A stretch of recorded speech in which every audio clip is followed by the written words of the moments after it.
My name is Sumantra, and this will be basically an introduction to image morphing. Not quite this, but the idea in morphing is actually pretty interesting. The idea in morphing is basically you start off with one source image, one has a destination image, and one wants to interpolate.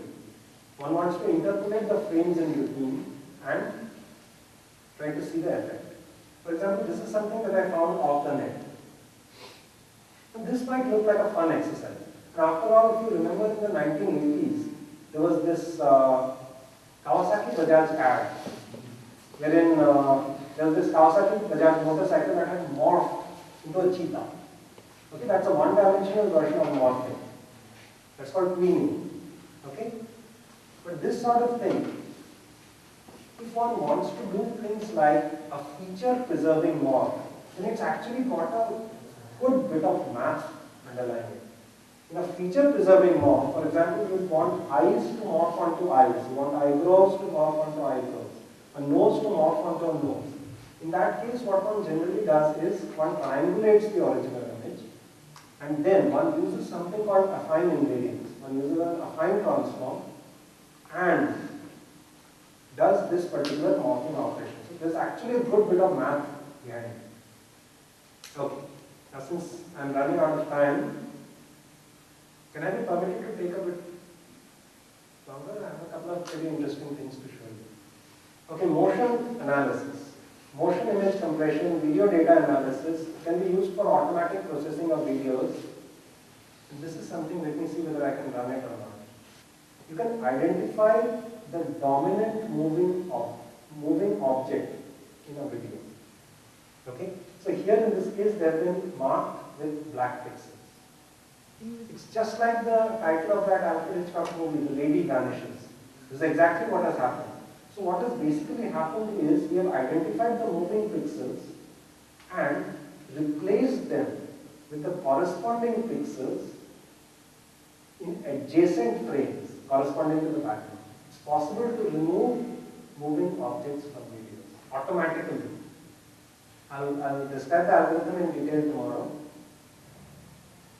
So there's incentive to listen to me tomorrow as well. Okay, this is another interesting thing. This is motion stabilization.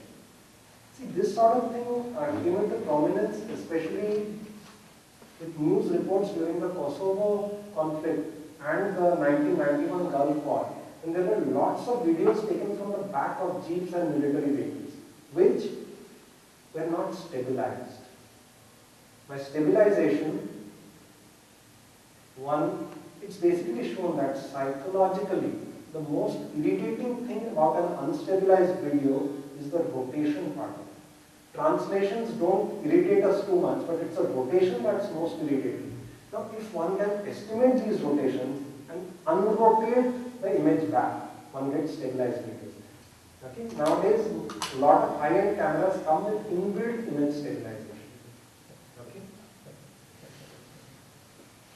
See, stabilization is important because even if you want to shoot image in low light, typically what does one do? Especially if one has an analog camera. Have you tried shooting images in low light using an analog camera? It generally doesn't work until you have a tripod. Because you need a very, very steady platform and a very steady hand. Okay, so it's important. Okay, something interesting is image-based rendering. We talked about a motivation for, when I introduced this topic on image processing, I talked about a historical motivation. In this case, let's again take a historical motivation, or how about a prehistorical motivation? You remember this guy? Yeah, this is T-Rex, Jurassic Park. I said I'll talk about movies, I will. Okay, now these frames I found from the World Wide Web. This is from possibly Jurassic Park Part 2, The Lost World. Now from this I wanted to gauge the difficulty of using graphics-based techniques which are purely based on computer graphics. Look at these set of frames. From here, note that, this is Stegosaurus walking in front of these guys. Here again, here again, and here. Okay? Now note that this graphics figure is behind these people. Okay? And to get these, a wireframe model was created. This is a pure graphics technique using 3D coordinates. A wireframe model was created. Smooth surfaces were fitted on top of these triangles and polygons. After that, a texture was applied. Alright? And after that, for each wireframe model, there were motion models. There were models for each muscle. Okay, these graphics-based techniques are pretty bad in terms of computational complexity. And you had computer scientists and artists working on every frame. And if you look at this is from Jurassic Park. And in reality, okay, this is actor Jeff Goldblum with a flame in his hand. The two kids are trapped inside this vehicle. And T-Rex obviously has some nasty intents on all three of these. And what is actor Jeff Goldblum running away from? Nothing. So when this shot was taken, there wasn't any T-Rex in the background, obviously. And you can gauge the difficulty of having a graphics model. It is not just the wireframe model, not just the animation, not just the motion of the muscle, not just the smooth surfaces fitted on the triangles, not just the skin texture. What is more in this shot? It's nighttime, variable lighting, and worst of all, rain. There are reflections and inter-reflections which had to be modeled. And yet, the damn thing looks so realistic. So graphics-based techniques are pretty difficult actually to execute. Okay, so these are some corresponding models from the lost world. And now, image-based rendering. The idea is, if instead of using pure graphics techniques, one uses images. In images, Mother Nature has rendered the real world for us. Why do we need graphical models? If we can use images and graphics entities together, one can get something better. Now, image-based rendering is still in its infancy, but there have been some cases where one has got some rather nice results. Like, look at this. This is something that's called view morphing. Okay, is this visible? Yeah. In this case, some assumptions have been made about the camera. This is basically a planar motion of the camera, and each intermediate image is physically quite realistic. Okay, you can see some points where the thing is not that realistic, but lots of interesting things can be done. Let's say, for example, one application of view morphing, image-based rendering is basically, let's say there's a real estate agent who has a couple of images of a piece of property. But the client wants to know, okay, how will this look from this angle? Now, the real estate agent does not have those images. So he or she can use some image-based rendering models and interpolate images in a realistic manner which is in concordance with the 3D world. In some cases, it's possible to do that. And this theory of view morphing actually gets some rather startling results. In this case, the start image and the end image were basically mirror images of Mona Lisa. Okay, and some of these intermediate images are quite physically realistic. This. For example, you can find out points where the model did not fit too well. Like you can see some artifacts around the ears. Okay, but otherwise, some of these techniques work reasonably well.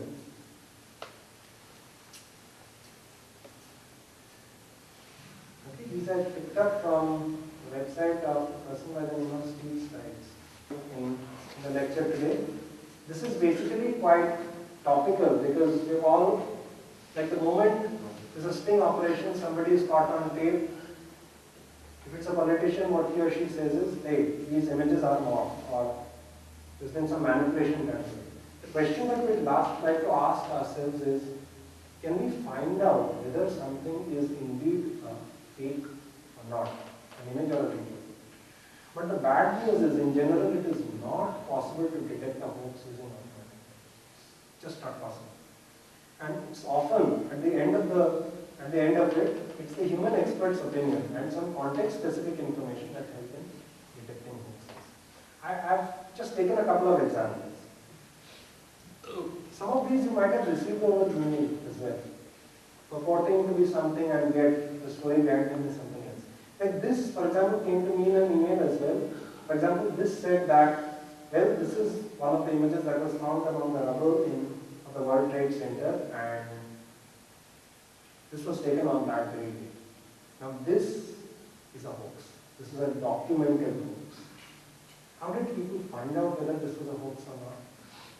Story is pretty interesting. Now look, this airliner is actually a pretty good Photoshop job. For instance, you can see that the lighting here is pretty consistent. Okay? And the cut and paste job is pretty good. But however, there are some context-specific things which help people deduce that, okay, this is a hoax. In this case, people found the original image. I think this is on one of my very favorite websites called airliners.net. The original image was there. Okay? And the second thing is, this is an image of the South Tower. And the airliner that hit the South Tower was not a Boeing 757, as is shown here, but it was a Boeing 767. So there's a factual inaccuracy. Plus there are other things. For example, around September 11, this sort of weather isn't expected, which would cause a person to be dressed up like this. Okay, so in this case, it was just context-specific information. It was not possible to make it out automatically. Then this image of the US President looking through a set of binoculars which the covers of which hadn't been opened. Okay? In this case, manually, even if you didn't use any super resolution technique, you could blow it up and find out that there's some telltale signs of manipulation. This is a documented fake. So let's have a quiz. I'll show a couple of images. I'll ask you whether George Bush is often been the subject of a lot of ridicule. This is actually undetermined, because even if this were true, then this would have been true just this would have been a momentary lapse, because some other images taken of that event had the binoculars in their proper settings. In this, not the book here. Any guesses? Huh? This is a hoax. Yeah, this is a documented hoax. And interestingly, this is also a good Photoshop job, but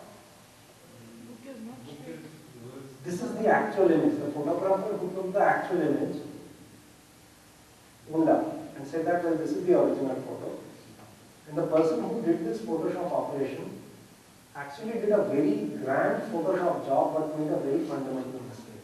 Because what he or she had was not an inverted book, but a mirror image of the inverted book. That gave it away. Okay, maybe this was done on purpose, maybe to try and challenge people to find out whether something is original or not. So this was something I also received. And I asked, this apparently came after the tsunami. So apparently the news said that there was this mermaid which had been washed ashore, and the remains were kept at the Egmont Museum in Chennai. I believe a mermaid is referred to as Kadal Kanni. And my brother is in Chennai, and I had asked him that time, well, why don't you go to the Egmont Museum and find out? He went to the museum, didn't find anything like that, and later this was found to be a hoax. In fact, such emails had come even after some tropical storm had hit the Philippines long time back.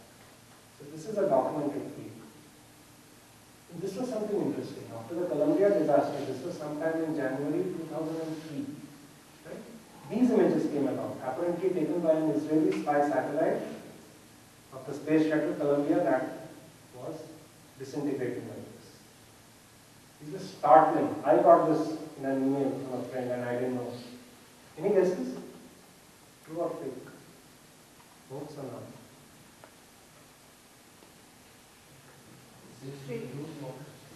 It looks actually very realistic. This is actually a hoax. Because they are actually shots from a 1998 film called Armageddon, if you have seen the movie. What gave it away? No, not just people who have seen the movie, but this was basically the space shuttle Discovery. Okay, there's a every space shuttle is slightly different from the other. And these contextual pieces of information that gave it up. This is basically the result of graphics and very realistic graphics. Okay, but if one has seen the original movie, definitely amazing. One of the most famous images in American history is actually a fake. Apparently, there were not too many pictures of Abraham Lincoln in a heroic pose. The actual man here is John Calhoun, and this was obviously done with brush and paint. Okay? And this is a fake. Alright, in 2005, there was this major air disaster.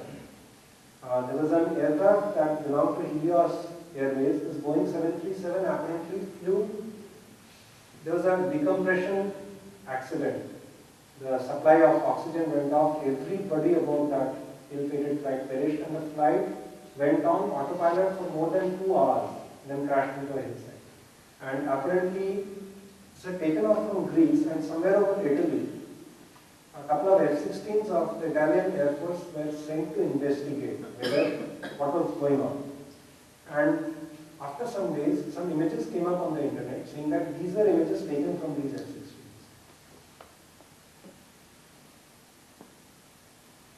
Any guesses? Yeah, this tells you that they were fakes. But it's interesting how people found that out. Looking at these images automatically, it was not possible to make out whether they were fakes or not. But again, my favorite website, www.airliners.net, it found a picture of the original ill-fated airliner and the picture from which people had, some expert artist had photoshopped all of it. And in this case, again, context-specific information. The ill-fated aircraft was a Boeing 737-300 with one overwing exit. These pictures are that of a Boeing 737-800 belonging to the same company, which, as you note here, has 2 overwing exits. This is a factual inaccuracy. But just looking at these images alone, it's almost impossible to find out whether it's fake. Right, there's been this Anara case that's been in the news also, right? And this is a pretty important problem nowadays. Okay, this, as you recognize, is one of the Boeing 747s, which is called Air Force One. And it's one of the most protected airliners ever. Okay? So apparently this shows Air Force One being parked at the Edwards Air Force Base. And look, it's incredible what's going to happen. There's this person who's there at one of these most heavily guarded facilities. He jumps over the fence and does something unimaginable to the aircraft.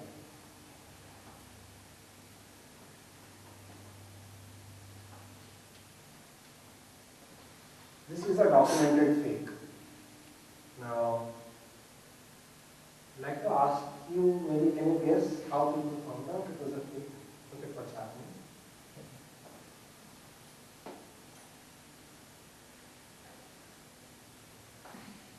So this person jumps down, runs towards Air Force One. Oops, I'm sorry.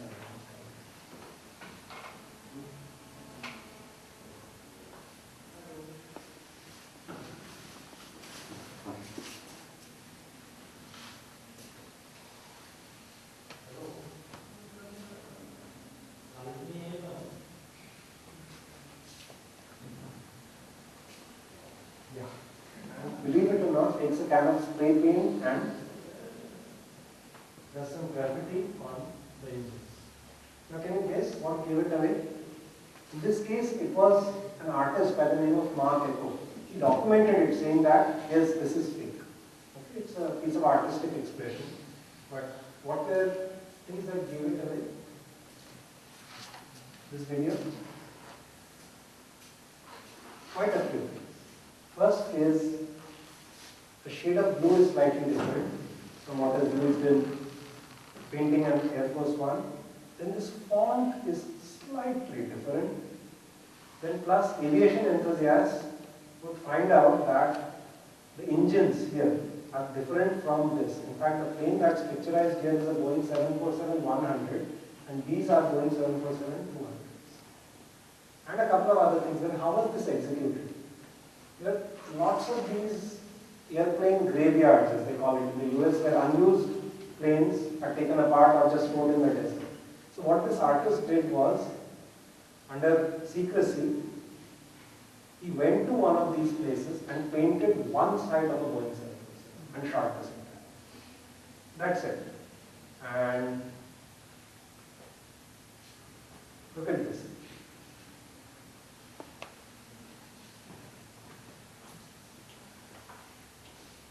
This appeared in a Korean language commercial for an energy drink. Okay, there are these canoeists, and suddenly a killer whale jumps out of the water and sinks one of these canoes.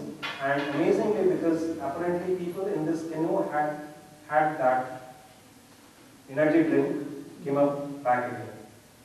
Okay, this was in the news because this is one of the most valiant examples of copying. In this case, again, people found out the original video. This is taken from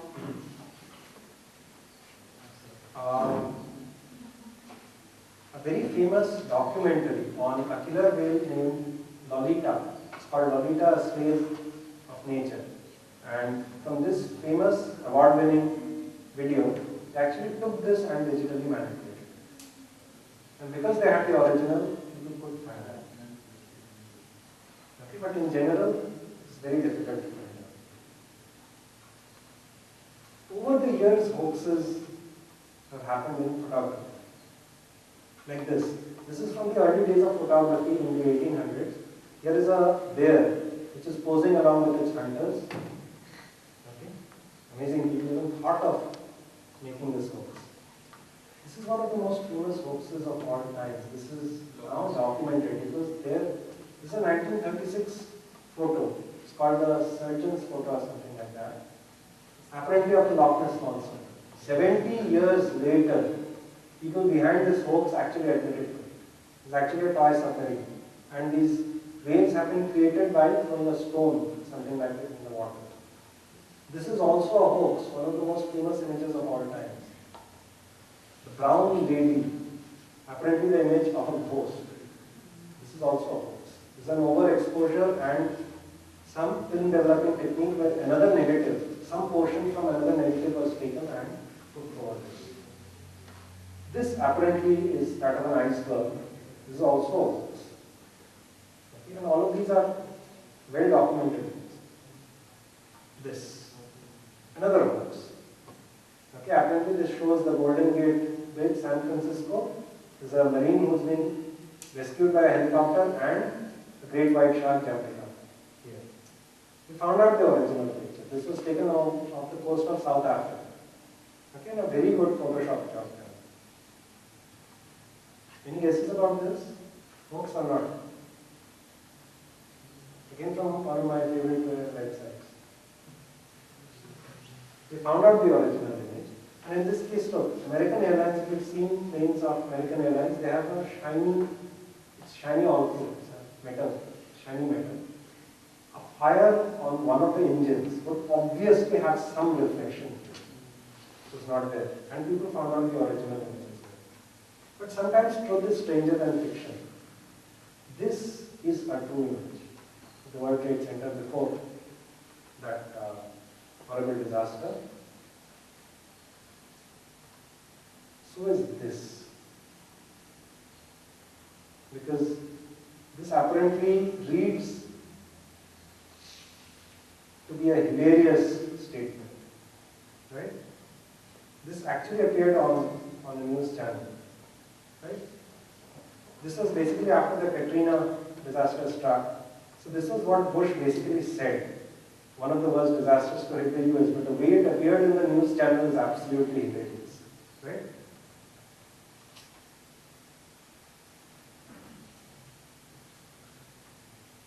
This is again a true set of images. In this case, yes, because this appeared in a very well-known journal. Okay?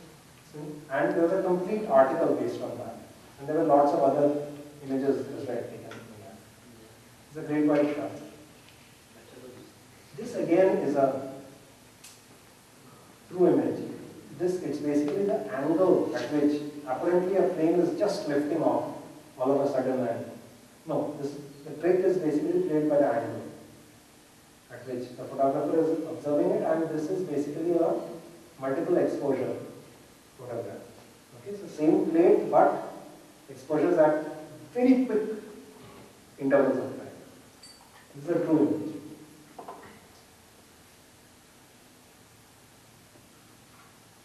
Okay, in fact, talking of hoaxes, talking of digital manipulation, how many of you have seen the movie Gajini? I think quite a lot of you. And the married men among you, how many of you have taken your wives to the movie? I did, and sometime after half time, the moment when Amir Khan appears in that sort of avatar, I realized I was in serious trouble. Then, when my wife said, ooh, because nowadays these are stars, get these 6-pack abs and 8-pack abs and whatnot.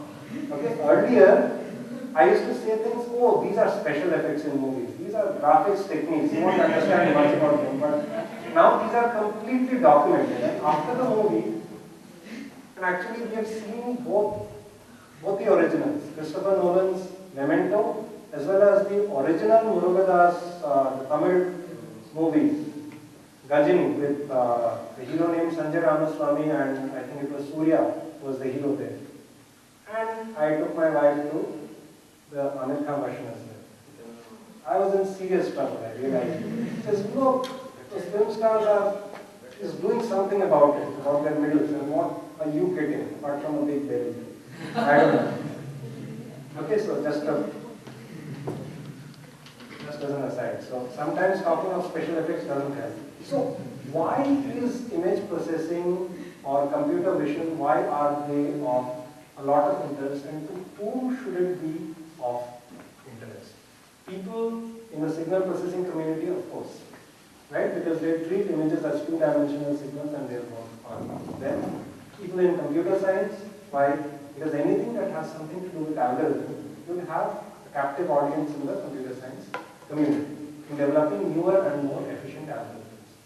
Statisticians, they look at images as random fields. Just as you have random variables, random vectors, for two-dimensional entities you have random fields. And with Markovian assumptions, people can get some nice results out of it. Statisticians are interested in it. People in psychology are interested in it. People in humanities are interested in psychology, because some of these results, like the fact that the human brain does high-pass filtering also, is the result of some work of psychologists. Then basic work in recognizing shapes. That's also, so people in humanities are interested in it. People in philosophy are interested in it. A philosopher by the name of John Locke in the 1600s wrote about the theory of vision.